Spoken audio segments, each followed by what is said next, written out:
Hey,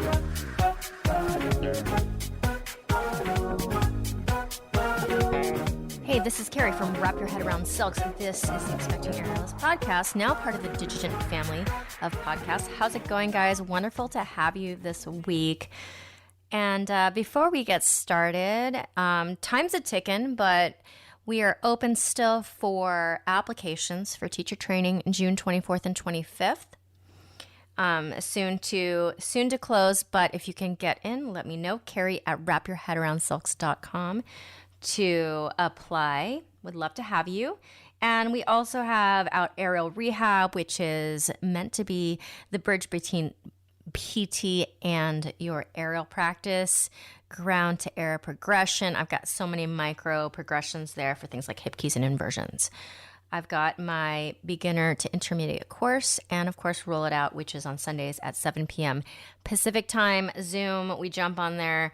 We do a guided hour of live body rolling, your floor, your balls, and foam rollers, and we do it together. Pain is better when you're together, you guys. All right, so today we have Caitlyn Larrson. She is an aerialist and an American woman living in Australia with her now daughter and her partner. And man, this woman went through it. She decided to swear off men, date casually, and then after like 2 weeks dating a guy, she got pregnant. But it was around March 2020, the world shut down, and she had to get through a pregnancy with very little doctor's visits, and her guy was not anywhere close to her. So I titled this one When All the Shit Hits the Fan, because it was a lot, and she even had to deal with a lot of complications and stuff after she had the baby. So she tells us all the juice and the tea, and it was so fun to talk to Caitlyn. Let's get started. Caitlyn, how are you today? I'm a little bit gross. Sorry for in advance for coughing and all the things. I've got my tea. I have some sort of unknown long-term illness that I'm going to a specialist for next week. So, oh my God, how long has it been? 2 months. Ma'am. Yeah, of like constant green snot, coughing up grossness. Can't exercise very well. Can't sing, like all that crap. It's sounding like I'm trying to be a sexy man, but like slightly failing. All that. Caitlyn comes to us from Australia. So what time is it over there? It is 9:30 in the morning. I'm in South Australia, which means we're on our own strange half-hour time. So like Sydney, it's 10 a.m. But here it's 9:30 for no reason other than to be difficult. Thank you for doing that math of the time zones with me, because I would have messed that up 100%. So it's 5 o'clock here in LA. And you guys, my listeners, you can't see this, but this is a mini cone. This is a mini ice cream cone. Do you guys have Trader Joe's? Trader Joe's is the only American product, right? Correct. Okay, so we have this awesome grocery called Trader Joe's, and they have these coffee chocolate dipped little mini cones, like just like tiny serving. And because I can't really drink coffee, like the amount of coffee in this gives me like, it's like a little espresso for me. Fair enough. It was giving me a little wake up. It's giving me that like 5 o'clock, a little bit tired, but now I have to be, I'm starting the second half of my day because that's how we moms do it. Fair enough. So, Caitlyn, you were suggested to me by our friend Laura Evans, who was just on the podcast, and she's like, you have to talk to Caitlyn. She like checks all the boxes for this type of podcast, all the reasons. I was like, let's do it. So Caitlyn, if you'd introduce yourself and maybe some of those reasons why our friend Laura was like, you got to have this chick. Well, my name is Caitlyn Larrson. I am American, but I've been living in Australia for about 8 years. I just got my permanent residency. It only cost me about $25,000 in most of my life. But I've been an aerialist since after university. And I used to make a living traveling around mostly the States teaching high-level workshops. And then I would also do some performances. And then I came to Australia to try to do traditional circus, like in the tent with the caravan.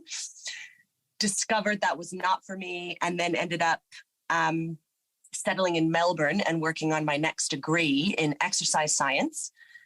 And I was also aging, as you do. And around that time, I was kind of going through a big breakup, and I swore off men and decided I would have a baby by myself. And conveniently, and also inconveniently, at that time, I happened to meet my current partner. He was visiting Melbourne, and we met on Tinder and had a date. And then within a week, we were on a getaway together and accidentally created my daughter. And at that same time was right when COVID was starting to hit. So I went to America. This was February 2020. I went to America to visit my family, found out I was pregnant, called this guy that I had only been with for like a week, told him I was pregnant. He was like, great, we'll figure that out. And then I came back to Australia to have COVID go into full force, like never saw a doctor, super pregnant by myself, borders shut down, couldn't get across to him for most of that time. Like I saw a midwife one time, you know, it was a long experience, and trying to do aerial throughout COVID was just almost impossible. And then my abs split at 5 months, and or rectus diastasis, if you'd like to use the proper term. And pregnant, aerialist, post mama stuff has also been rough. Yeah, I'm not exactly sure what you're hoping to hear, but I can touch on all the things I believe I've. Oh my God. I'm like over here chewing my cone like it's popcorn and I'm watching a movie. I'm like, what? So really quick, like it's like the outline of the book. What's been rough postpartum?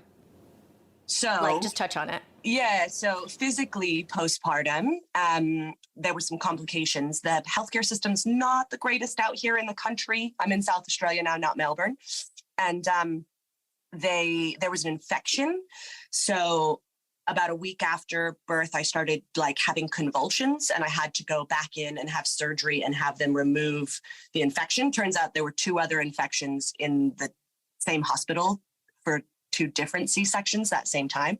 She was an emergency C-section. So, and then that infection continued topically for a while. So I had to keep having things like that. And then they left placenta in there. So at 12 weeks postpartum, I was still bleeding. So I had to go and get a scan, and then go under again for surgery to get the placenta removed. And then post all that, my daughter had some health issues. I wasn't sleeping. She wasn't sleeping. Turns out she's anaphylactic to a lot of the stuff I was eating, which meant I was basically killing her by giving her my breast milk.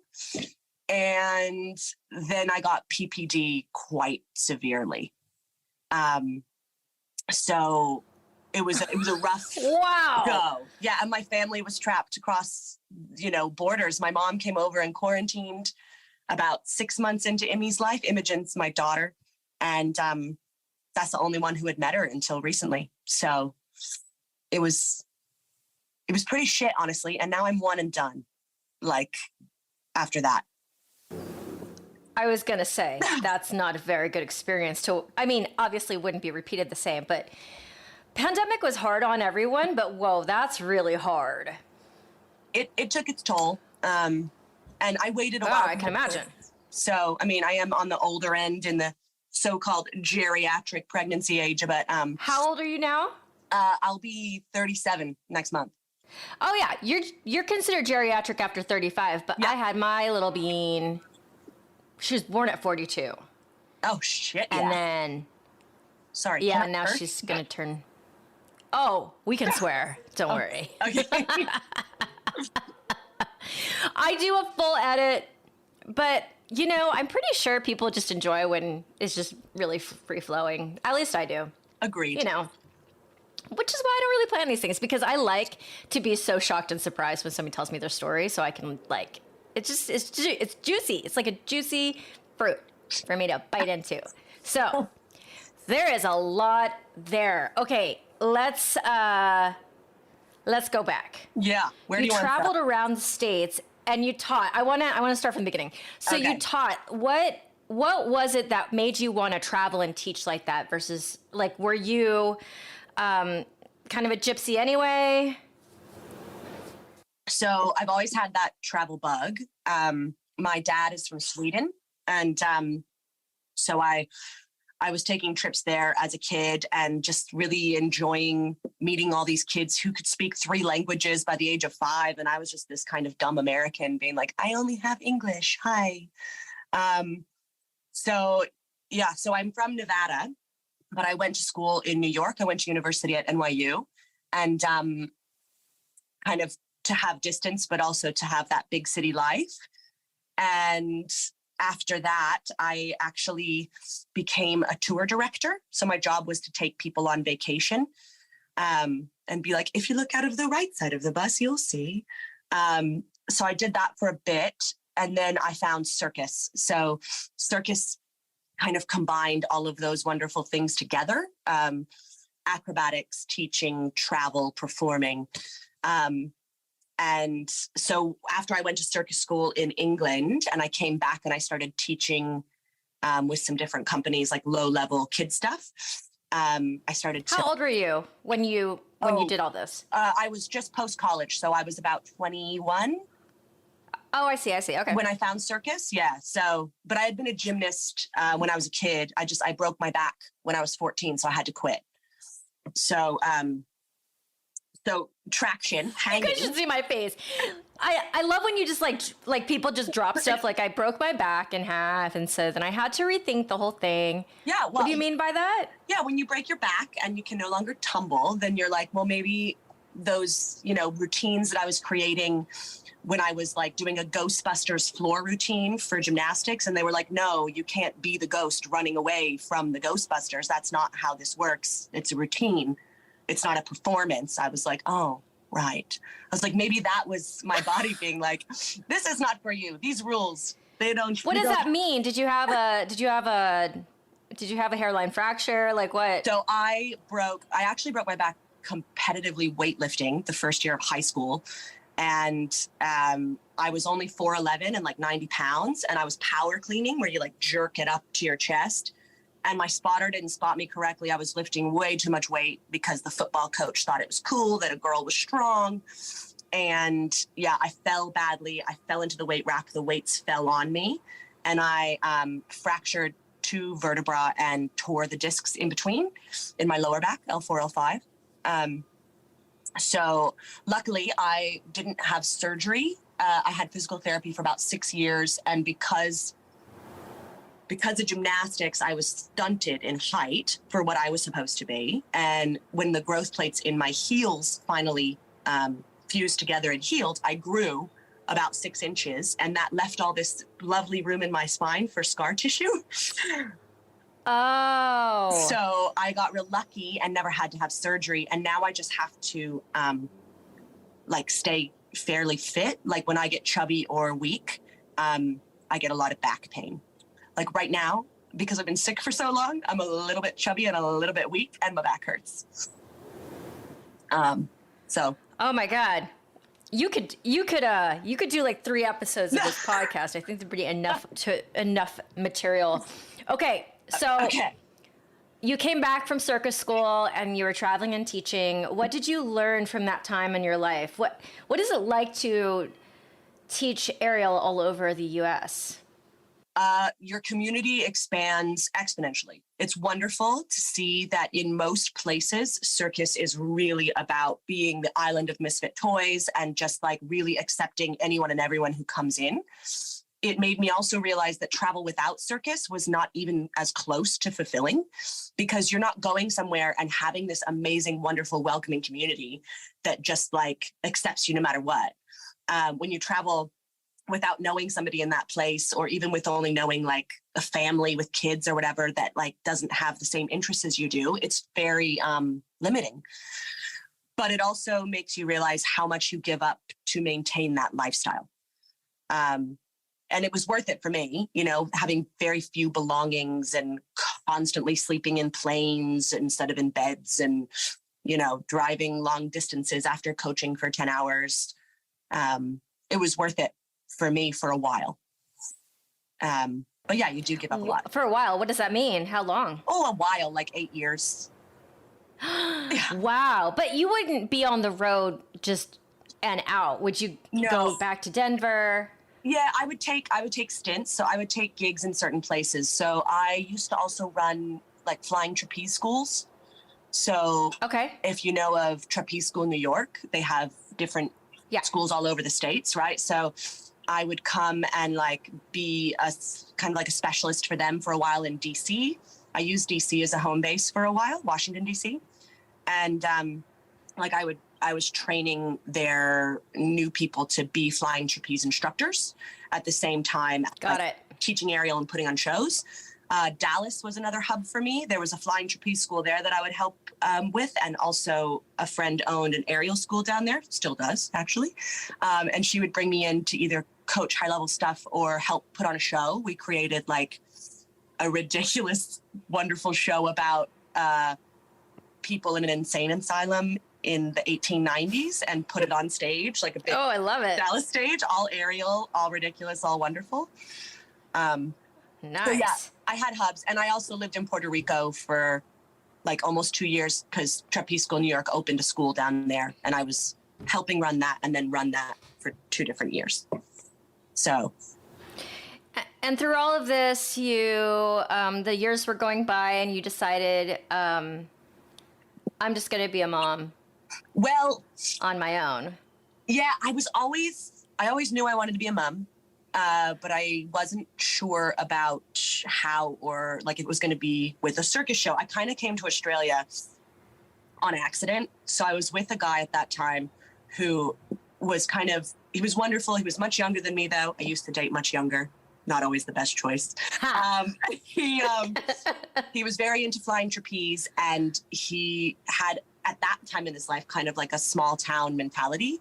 He hadn't really traveled much. Like the first time he went anywhere was like, I dragged him to Mexico, and then I dragged him to Colombia for like a week.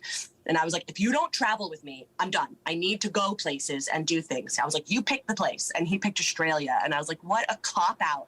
You're just going there because they speak English. Like, that's why. And we came here and did some circus, and our relationship didn't end up lasting, but he went back to the States, and I fell in love with Australia and stayed here.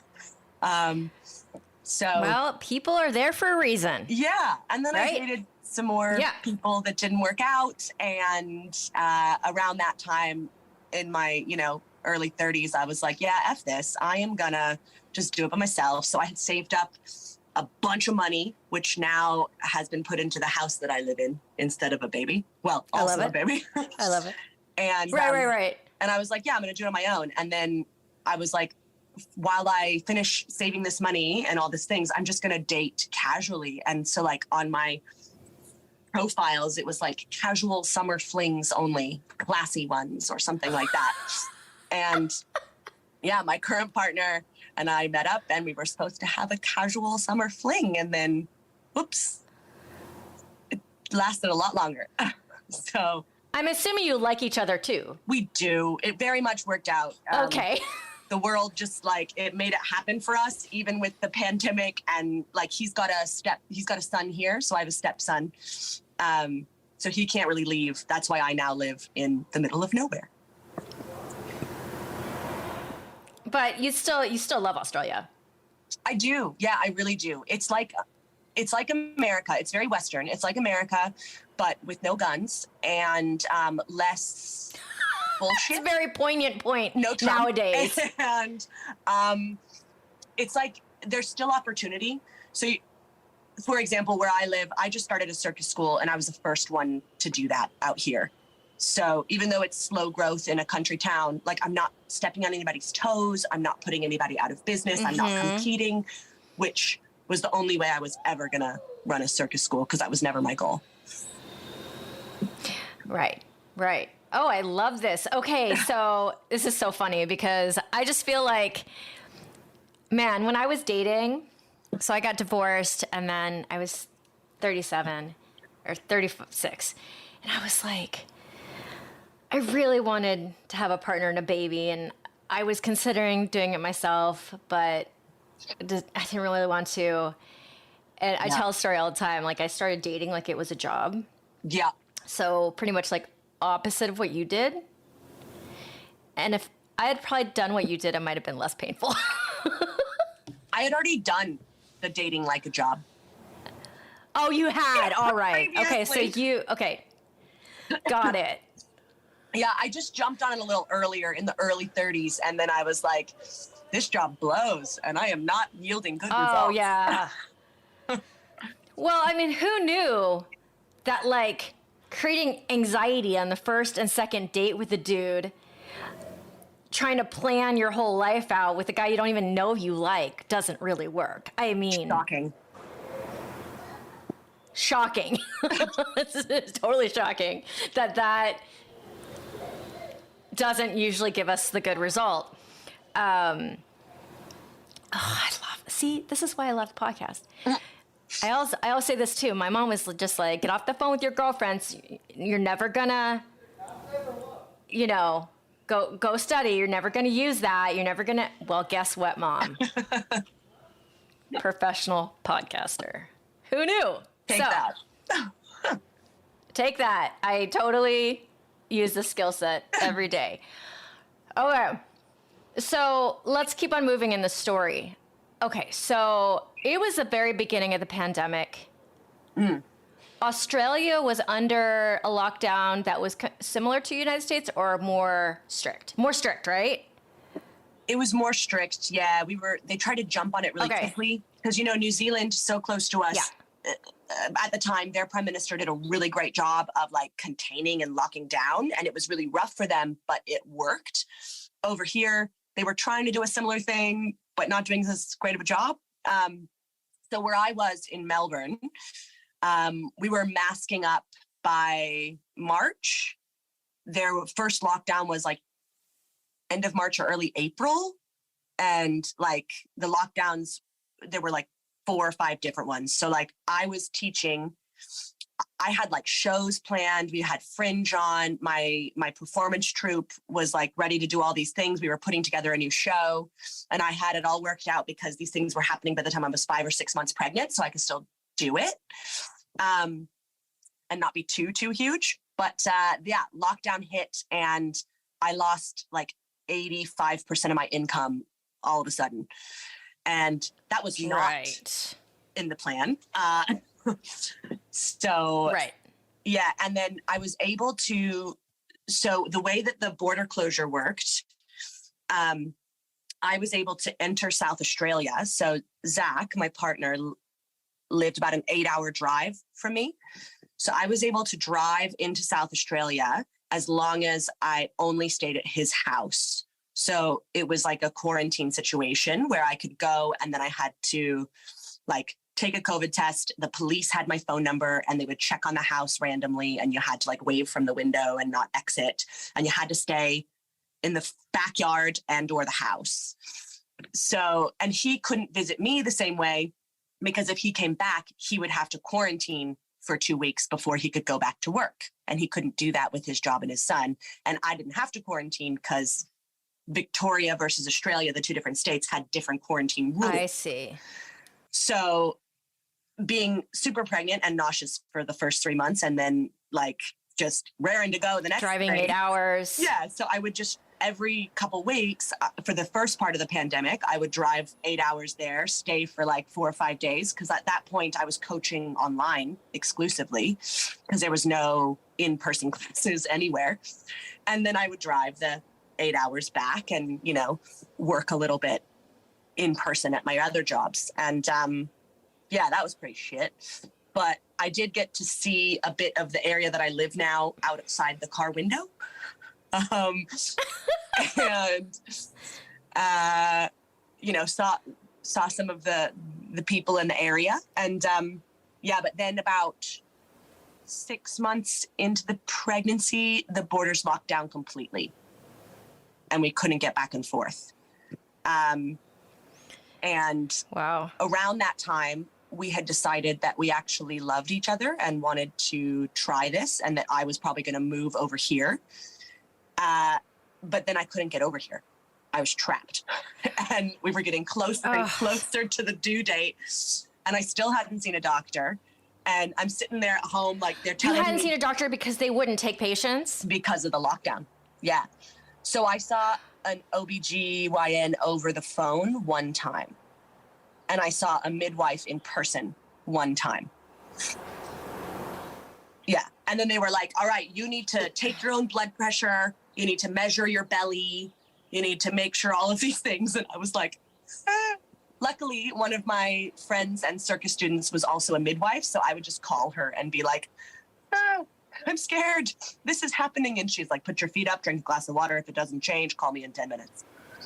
So hot mess. So did you have any complications that you didn't know about? I was pretty lucky until the birth. I tried to stay really healthy and work out the whole time. And then obviously, except for my abs after 5-6 months. And I had a couple complications. I did have to go to the hospital once, but it was just because she liked to like flip in weird ways and it would make her heartbeat really inaccessible. So they were worried for a little bit, but yeah, I only had to go to the hospital once for a quick check, and I would have just gone to a regular doctor or whatever, but I wasn't able to get in to see one. So the only option was the emergency room. But so yeah, if you had to, you could access an emergency room at any time. Correct. Yes. Yeah. You had to stay masked up. And if I got admitted, no one would have been able to be with me. Do you know what I mean? Like that was the scary part, was like the fact that if I did go into labor or something bad happened, like you're on your own. Right. But were you on your own anyway? Like, luckily not. Meaning like you couldn't have any friends or students or anything come and help you. Correct. Luckily, my housemate was also my best friend. And so because they, like, if you live in a house with someone, they're considered like your pod or whatever. Okay. Luckily, she was allowed to be in my region and all of those things. So she was an amazing human and amazing support system. And so, but yeah, it was still limited as to what, like, she couldn't come to my scans or anything with me. I got one scan, so I guess I should say scan, the 5-month scan. Luckily, no big complications. They were worried for a while because my mom had really bad complications with pregnancy. She had, what's the one where you have to lay in bed with your feet up for the last part of the pregnancy because you have really high blood pressure? Eclampsia, something. Preeclampsia, yeah. She had preeclampsia, and she also clinically died when she delivered my brother and myself and had to be defibbed back to life. And then she got pregnant again after me, and they told her she had to choose between her or the baby, but then the baby was lost, like she had a miscarriage. So they were a bit worried about me, but luckily I didn't have those issues. Oh, I forgot. The listeners can't see my face. I forgot to mention. But I'm like... that all of the doctors previously had told me that I probably would never get pregnant because of my really inconsistent angry periods and because of the shape of my uterus. They were telling me that, like, it would be a hard time to ever get pregnant naturally. If you wanted to, you'd probably have to have in vitro put in because it'd be put into the right spot. And I was like, okay. But I'm going to tell you right now, that was not true. Did you have a lot of cysts too? No, not too bad. Never had to have any actually surgically removed. But like I had the copper T like implant on, but the one that's in your uterus. I had that once, and IUD? Yeah, I had issues with that. I had to surgically remove that and some other stuff just because I have a very strangely shaped uterus, apparently, which came to pass when my daughter couldn't get out during birth. So that's why the emergency C-section happened, because after lots of pushing, like they're like, she's not emerging. And I was like, what do you want? What do I do? I can't imagine the pandemic without my wine. No, that was the one time I wanted to drink into oblivion and could not. Yeah, Oh. I mean, look, there's a lot bigger problems in the world, but I'm just imagining being on my own, pregnant. I do not love being pregnant. No. That is just me. There's a lot of women who feel very differently.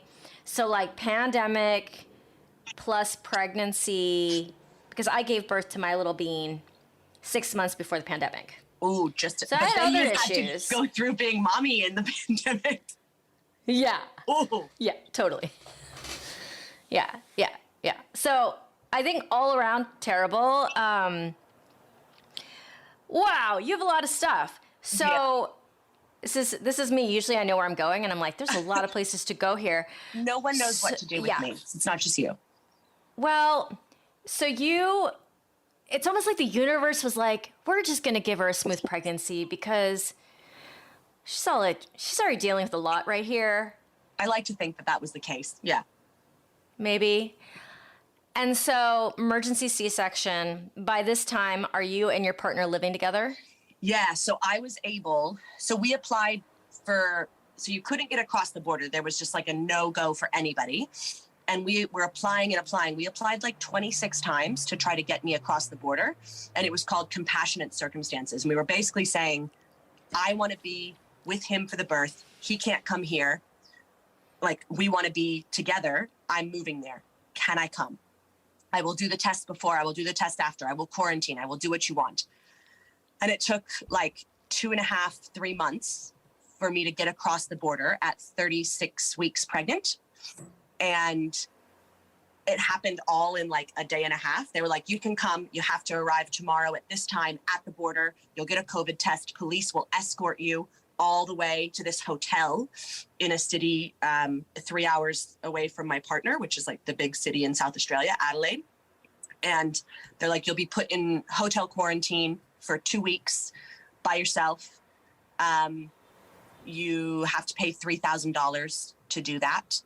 And then you'll get out at 38 weeks pregnant, and you can go, if your COVID tests are negative, you can go and be with your partner.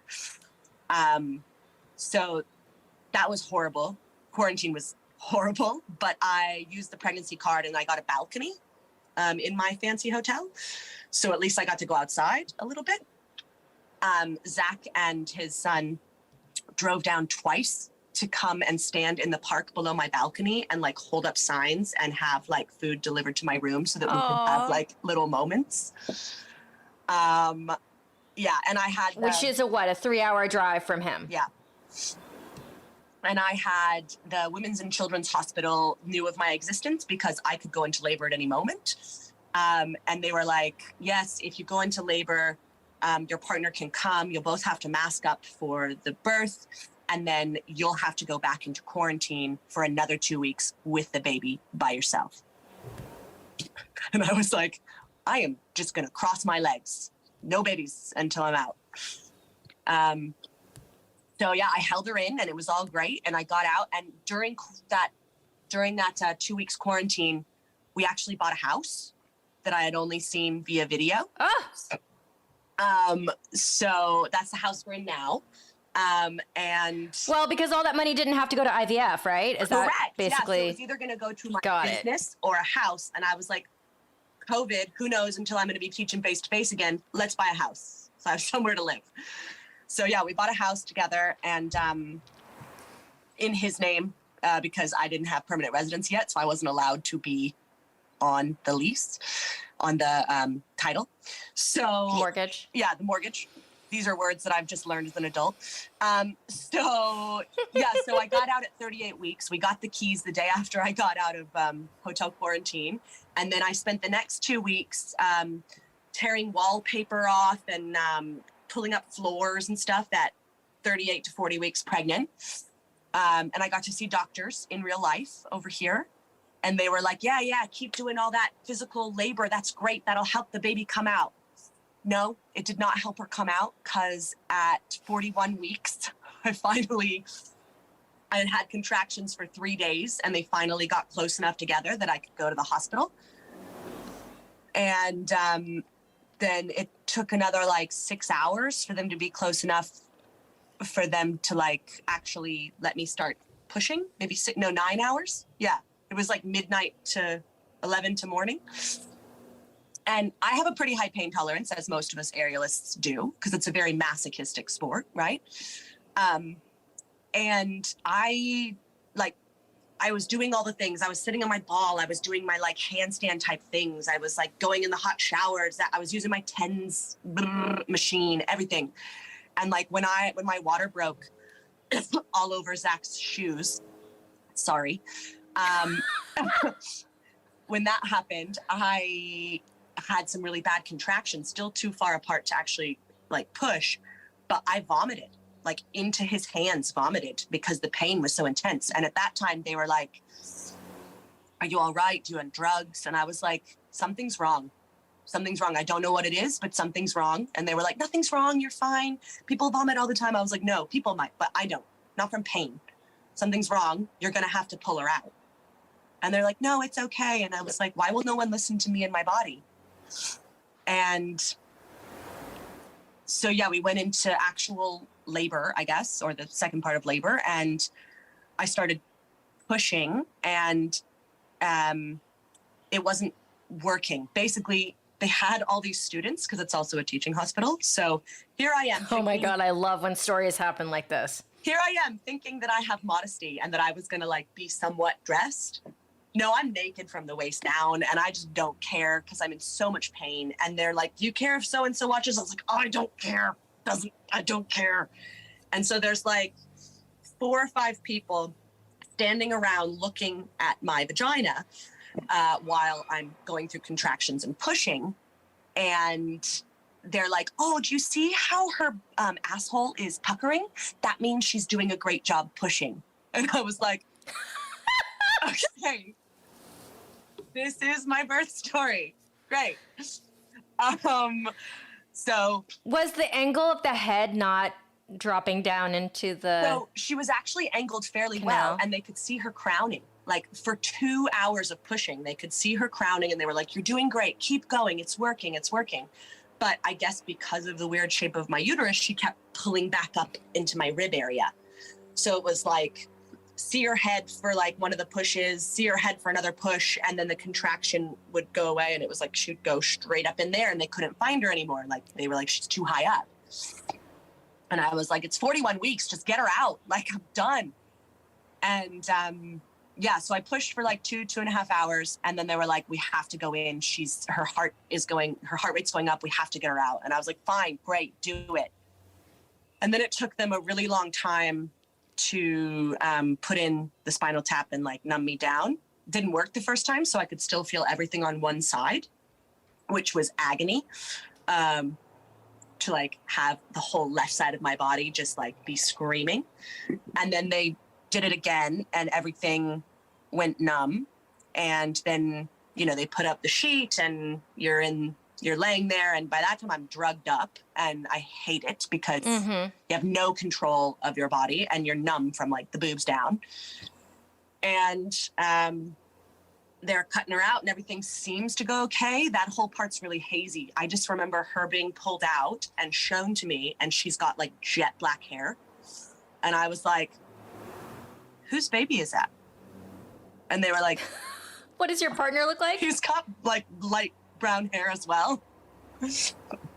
Okay. And I've got like dirty blonde hair. And I was like, is there another woman in here? Is there another one over? And I was so like drugged. And yeah, and then she apparently pooped inside me.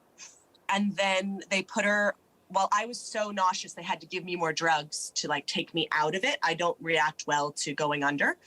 And so they gave her to Zach to have some skin to skin while they like pulled me to the right level so that I could have her on my chest.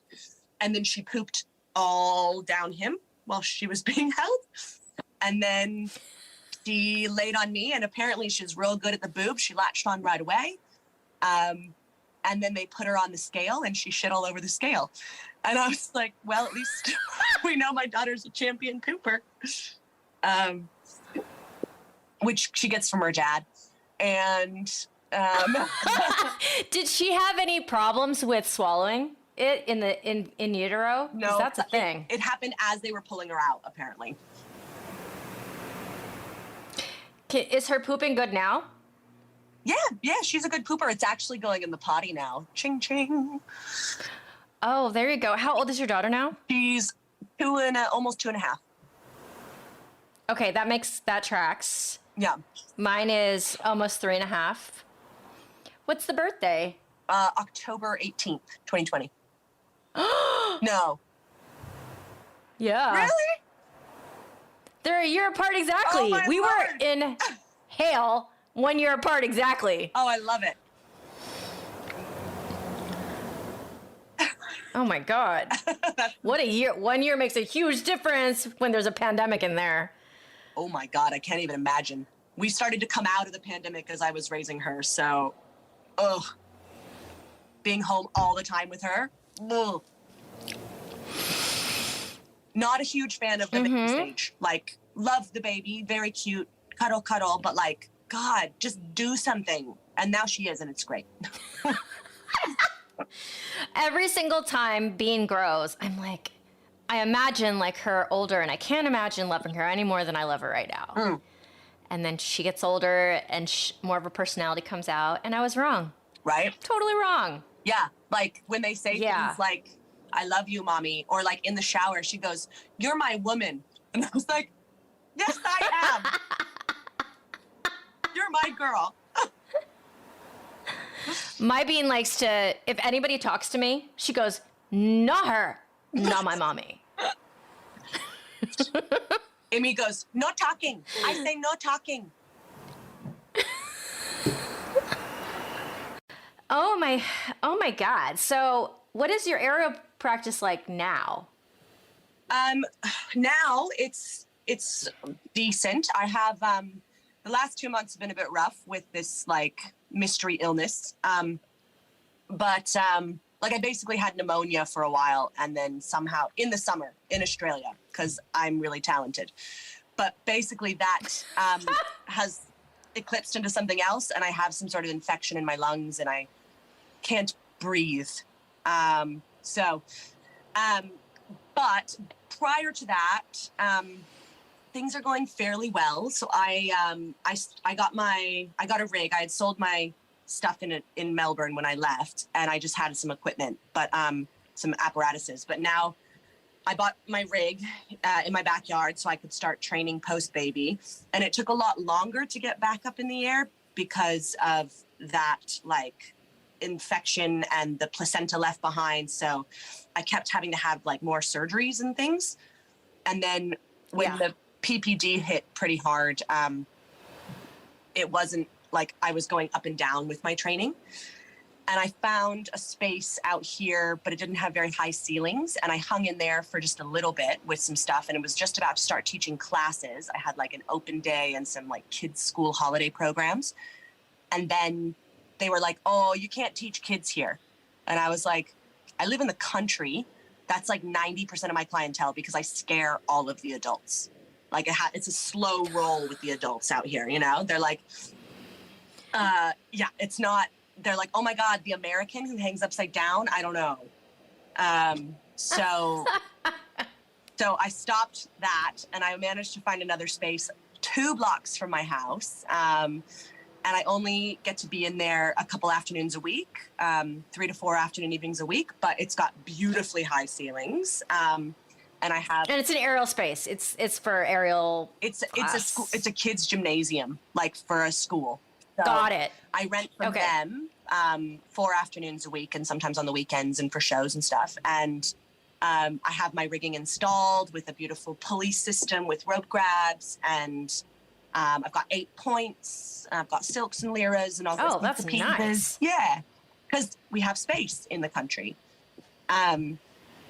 So that part is going well. At the moment, I'm kind of stagnant with the business because country life is just, it's you don't advertise. Like, you know, if you live in the city and you want something to be well known, you advertise, whether that be via social media or via, you know, TV, radio, flyers up at schools or something else. Out here, the only way you get business is through word of mouth.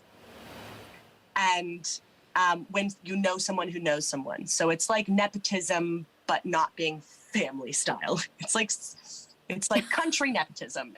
And so I have like a decent amount of classes, but I've stopped trying to grow the business for a little bit. And I'm just kind of maintaining the status quo and starting to push more shows. So we do like a fringe festival up here. They call it River Fringe because we're on the river. And one of the councils, one of the city councils hires me to perform, and the kids put on a show as well. So that's nice. Just did one of those. I am trying to get back into my performing a bit more. So like the local musical is happening, and I auditioned for that, and they put me in that, and now they're like, oh, you do circus, let's add that in as well. So I'll do a little bit of circus in that, raise my profile a bit out here. But yeah, for the most part, yeah, it's just it's a different lifestyle than I was used to living in cities. Oh, I can't even imagine, because, well, I'm from a small town, so I can, but I've been here for so long, and it's just, you know, I'm in an urban jungle over here. I have a question though. So your postpartum depression, when did you recognize it? And then how long did it last? And how did you get out of it? Oh, yeah. So, probably around 3 to 4 months after she came out. So, like I said, so she's anaphylactic to like eggs, cashews, pistachios, and was to milk. And now she's just like intolerant to milk. So, and hazelnuts, sorry. So a lot of like allergy crap that I didn't know about, that no doctors could diagnose, no pediatricians could figure it out until they could give her a scratch test. So she was a very difficult baby. Because she was like, I was poisoning her, and I was trying all these different diets and trying to like figure out what was wrong with her, but we couldn't figure it out. And she would get eczema so badly that she would scratch herself till she bled, even in like the swaddles or like the mittens. Oh my God, poor thing. I know. And so she slept terribly. She was breastfeeding pretty much on demand. And so she would go to sleep on the boob, and for a while, we were trying to get her to a place where she wouldn't need my boob to fall asleep. And sometimes a bottle would work, but very rarely. And so there was no relief. There was no breaks. And so eventually, because of the scratching, like I wasn't sleeping. She was in a bassinet or a bed thing next to mine, a co-sleeper. And so eventually I was just pulling her in the bed anytime she woke up and needed a feed. And then I would sleep pinning one arm here and putting my other arm around her to pin her other arm down so that she couldn't scratch herself. So that's how we would sleep, so that she would stop itching so much. And we had a million creams and all the crap, and nothing was working. You know, we were rubbing like coconut oil on her head, like emu oil, like nothing worked. So all of that stuff kind of culminated, and I hadn't slept in like 3 months. And I was really irritable, really depressed. And then the anxiety started kicking in hardcore, to the point where the only way that I was able to feel like I had any control was by hurting myself. And oh no, it was usually like I just wanted to bang my head against a wall because I was so frustrated. And so I actually started doing that, which the lack of control that brought about was freaking me out. But then the amount of satisfaction and control I felt after banging my head against a wall was also equally alarming. So I tried for a while to deal with it on my own and with my partner. My mom had come in around 6 months after she was born and stayed for 3 months. And she was dealing with a lot of the ups and downs of that. So my mom was trying to watch Emmy more and get her more onto like a sleep schedule so that I could like breathe, sleep, take a shower, you know, maybe go outside, take a walk. try to train a little bit. And it wasn't getting better, but it wasn't getting worse. It was just kind of this ongoing thing. And my partner was really, really tired of it. And I was just stuck.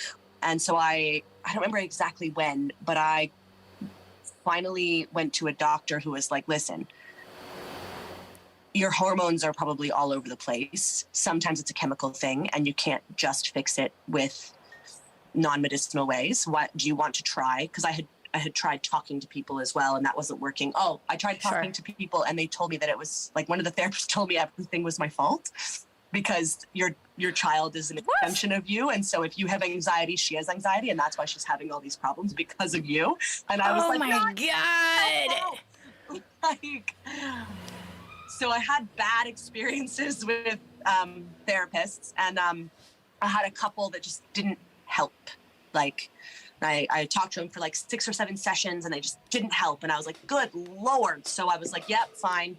I'm really against drugs, but you know what? I'll try it. So I went on like a low-level antidepressant for 3 months, maybe a little longer. And it did seem to work. It helped me level out, but it also, I am not a level person. I do have really highs and lows, and I'm creative and I'm exuberant and I express myself with my body and my hands. That's what artists tend to do, right? If that's their medium.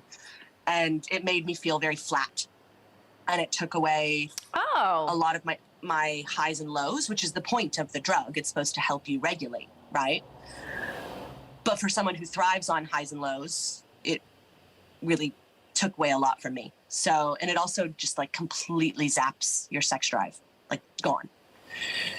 And I just finally was like, all right, I think I want to start getting off this, and I'll maintain like this self-care regime, and I'll try to, you know, my business had started by then. So I was like, I had a purpose. I wasn't just a stay-at-home mom. Like, I was making money. I was performing. So I was like, all right. And then trying to get off those drugs was like almost as hard as before being on them. I never knew that like getting off antidepressants causes like vertigo, skin zaps, heart palpitations. So I'm on, I was on it before because I'm anxiety like hereditary. Yeah. When I was pregnant, I got off of it, and I didn't have any trouble getting off of it. I stepped myself down beforehand. Anyways, but how, like, I'm on 100 milligrams a day. Were you like way over that or way under that? I was way under. I think it just depends on how your body reacts to the drug. Right. So my doctor tells me that people are on anything from 25 milligrams a day to 250 milligrams a day, like all of her anxious patients. That's the spectrum. Yeah. 250 is a lot, actually. But it depends on your imbalance. Like if your serotonin is getting like evacuated too much naturally, whatever. So it's so different. I've heard this from a lot of people that coming off of it. For me, getting on it is really, really hard. And then coming off of it when I did was not at all. Interesting. I don't know. Yeah, I had the opposite. And I definitely was only taking like 25 mils, I think. It was like the very starting level dose. Sure. And so now that you are free and clear of it, how do you feel? I think I've been good for a while. I still have moments where like I get those like overwhelming anxiety type things, and I have the impulse to like bash my head, but I don't actually do it. And that to me is like big, good steps. And I feel like we've all had those moments where we get to those points of frustration, but I had never really had any mental health issues that I like understood or knew about before. And I had a lot of friends who had gone through these things, and I was always there for them and trying to help them, but could never really understand. And now I have a small glimpse into that struggle, and it is rough. And I am. Oh, yeah. Yeah, it is really freaking rough. And I'm thankful that I'm able to kind of move on and regulate where I am right now. I still have those moments. I'm still trying to get back to find a good therapist because I think I'm not sure how talk therapy works for me, but I'm going to try because I don't want more drugs. It was bad for me. But yeah, I can imagine. I feel like for me, it would always boil down to a weepiness. Like I felt like I had to, like I was always up here, like in my throat, and I was always and it felt like like when you really want to cry in life, but you don't have that. But imagine that being a norm all the time. It was like, I will characterize it as the most painful thing in my life. Like emotionally painful thing in my life to deal with that. And so the postpartum hormones, oh man, they just took me for a ride. Oh yeah. And it was terrible. So I recognized that, and my doctor got me back on my medication. I don't know, 2 or 3 months postpartum, and ever since then I've been on it. But yeah, there are pros and cons, and it's not an easy decision because what you talk about, the high and lows, like it made you feel flat. It doesn't make me feel flat. It makes me feel what I would consider like rational. Like you can control what you need to control. Like would I look at a normal person and they're not just erupting into tears over nothing all the time? Yeah. Like that's the person that I am with the medication. Like I can handle when my partner comes home and we get into a little bit of a fight over the dishes. Right. Like it doesn't make me want to run and like have the same outburst as my child. Like I look back at myself and that's what it felt like. You know? So it's so interesting. I love that we ended up talking about this because I think it's a poignant thing for the ladies out there who are going through this, because sometimes it's not helpful enough to be like, oh, there's this thing called PPD. Like sometimes it manifests itself differently. Like some people have rage. Some people do what, like I've never heard of anybody saying they wanted to necessarily physically hurt themselves. Definitely had people say they want to physically hurt someone else, like their husband, their partner. And for me, I just, couldn't get through the day without feeling like I was just falling apart. So like, but like crumbling, not necessarily like I needed to get energy out. You know what I'm saying? So, so interesting. This is why I don't plan. And also planning takes time, which I don't have a lot of. I feel that. So I schedule it. I know a little bit about what's going on and the reason why I've asked you to be here. And then it's just like, we go down all these rabbit holes and it's cool. Hey, thank you very much. I appreciate it. And it was really lovely talking to you. Yeah, so fun talking to you. Now this is the thing that's giving me my worldwide aerial community just completely like just exploding all over the world because, I live in LA. It's kind of in my own little bubble here. And then I started the podcast and I meet all these people. Yeah, this is your reach out. I love it.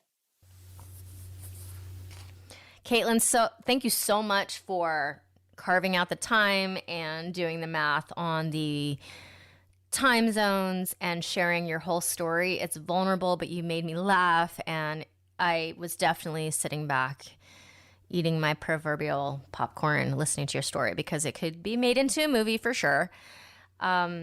And thank you for sharing it with this worldwide audience. And if any of you guys would love to be on the podcast, just reach out to me. You guys, I legit not have to, but I'm supposed to. Like, it's a podcast, so once a week for most of the year. And I want to highlight as many of your voices as possible. So reach out to me if you've got a story that you'd like to share. And if you want to, just chime in on some of the stuff that is happening. In my show notes, there's links to teacher training, aerial rehab, my beginner to intermediate course, which is awesome because you can take it from anywhere. And even if you're not a beginner, all the 101 stuff, like if you feel like you have to go relearn things like footlocks and specific climbs, it's all in there. It's lifetime access. You can always access these videos. I think it's a great product, and I hope you guys will check it out.